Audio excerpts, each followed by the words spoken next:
सभी मित्रों को नमस्कार। और आज हम हैं इस जगह को आप देख रहे हैं, पहचान रहे हैं, यह है छत्तीसगढ़ उच्च न्यायालय, हाई कोर्ट छत्तीसगढ़ में। और आज सहायक शिक्षकों की एक बहुत ही बहुप्रतीक्षित मामला, पदोन्नति पर स्टे लगा हुआ था, आज उसकी सुनवाई थी। और उस सुनवाई पर आज चर्चा हुआ और फैसला भी आया।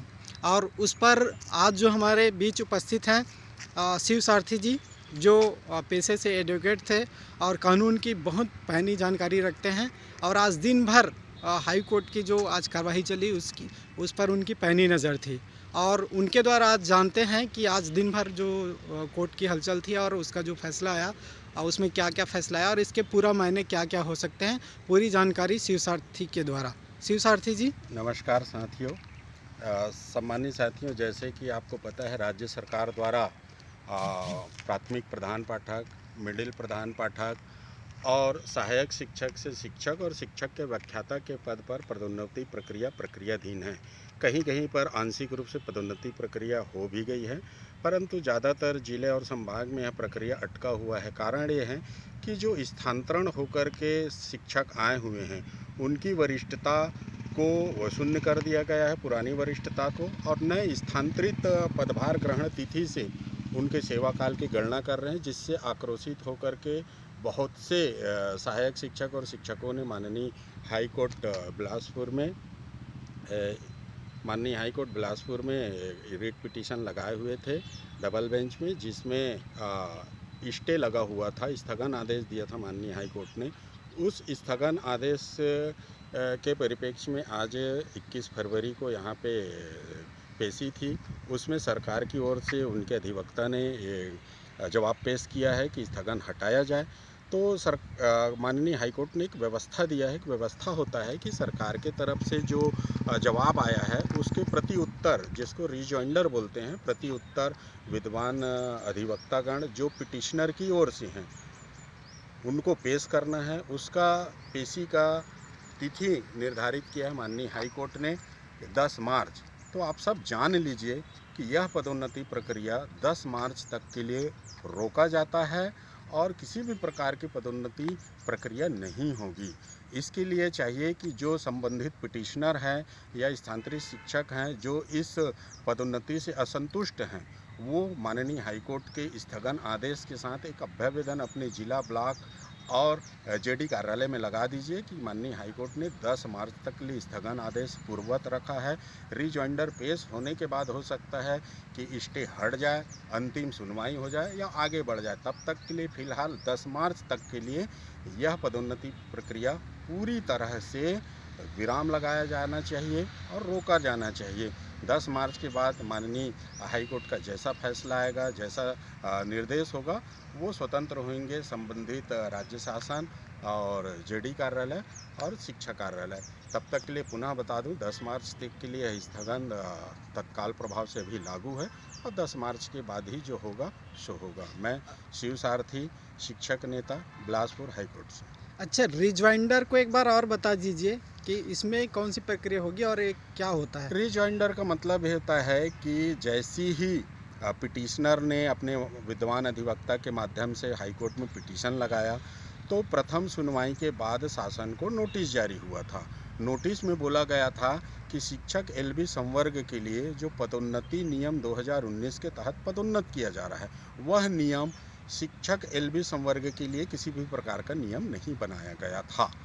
इस बारे में नोटिस गया था सरकार को। सरकार के तरफ से उनके अधिवक्ता ने उस नोटिस का जवाब पेश किया है।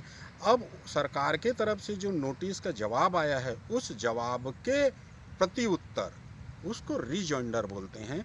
तो अब अधिवक्तागण, जो पिटिशनर के अधिवक्तागण हैं, वो जवाब पेश करेंगे कि आपके द्वारा जो शासन के द्वारा जवाब आया है उससे हमारा पिटिशनर असंतुष्ट है और जो पदोन्नति में रोक, जिस मुद्दे को लेकर के पदोन्नति नियम, भर्ती पदोन्नति नियम 2019 के जिस बिंदु को लेकर के लगाया गया है वह सत्य है, सही है। इस प्रकार से वो प्रति उत्तर प्रस्तुत करेंगे। उस प्रति उत्तर से अगर माननीय हाई कोर्ट जज साहब अगर संतुष्ट होते हैं तो पिटिशनर के पक्ष में फैसला आएगा, और अगर सरकार पक्ष की जवाब से संतुष्ट होते हैं तो सरकार के पक्ष में फैसला आएगा।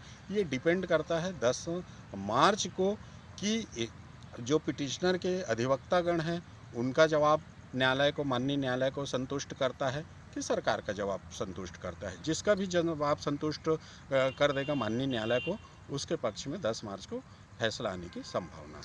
यानी कि हमारे सभी पात्र पदोन्नति पात्र सहायक शिक्षकों को 10 मार्च तक इंतजार करना पड़ेगा। बिल्कुल बिल्कुल। तो क्या इसमें जो संचालनालय है या जिला शिक्षा अधिकारी है, डीओ कार्यालय है, तो इसकी पूरी प्रक्रिया पर रोक लगे रहेगी कि सिर्फ आदेश निकालने पर रोक लगे रहेगी? देखो, ऐसा है कि वो अपनी प्रक्रियाधीन कर सकते हैं, वो अपना आंतरिक व्यवस्था है। अगर संबंधित जिला शिक्षा अधिकारी या संयुक्त संचालक चाहे तो पूरी प्रक्रियाओं को तैयारी करके उसको रख सकते हैं, परंतु वो किसी भी प्रकार से फाइनल लिस्ट, पदस्थापना लिस्ट या अंतिम सूची निकाल ही नहीं सकते। अगर वो निकालते हैं तो माननीय हाईकोर्ट की अवमानना होगी, और मेरे को लगता है कि वो ऐसा नहीं कर रहे हैं और नहीं करेंगे। वो सिर्फ प्रक्रिया कर सकते हैं, वह भी लिखित तौर पे नहीं, वो उनका अंतरिम मामला है। आंतरिक रूप से वो वरिष्ठता बना सकते हैं, तैयारी कर सकते हैं, लेकिन सार्वजनिक रूप से चूँकि स्टे लगा हुआ है, ये प्रक्रिया बिल्कुल बाधित रहेगी। ओके शिव सारथी जी, बहुत बहुत धन्यवाद। हमारे सभी दर्शकों को आपने बहुत अच्छी जानकारी दी। हम पूरा सहायक शिक्षकों की तरफ से आपको बहुत बहुत धन्यवाद देते हैं। और वकील जी से आप जो बात करेंगे उसको भी हम सुनना चाहेंगे और जानना चाहेंगे। चलिए। नमस्कार साथियों, मैं शिव सारथी, सहायक शिक्षक बिलासपुर से। जैसा कि आप सबको पता है कि पदोन्नति में स्थानांतरित शिक्षकों के माध्यम से माननीय हाईकोर्ट, छत्तीसगढ़ हाईकोर्ट में एक याचिका लगी थी, जिस पर हाईकोर्ट ने स्थगन दे रखा था। आज उस स्थगन की सुनवाई थी। हमारे साथ उपस्थित हैं सम्मानीय अजय श्रीवास्तव जी, जो छत्तीसगढ़ हाईकोर्ट बिलासपुर के सीनियर एडवोकेट हैं।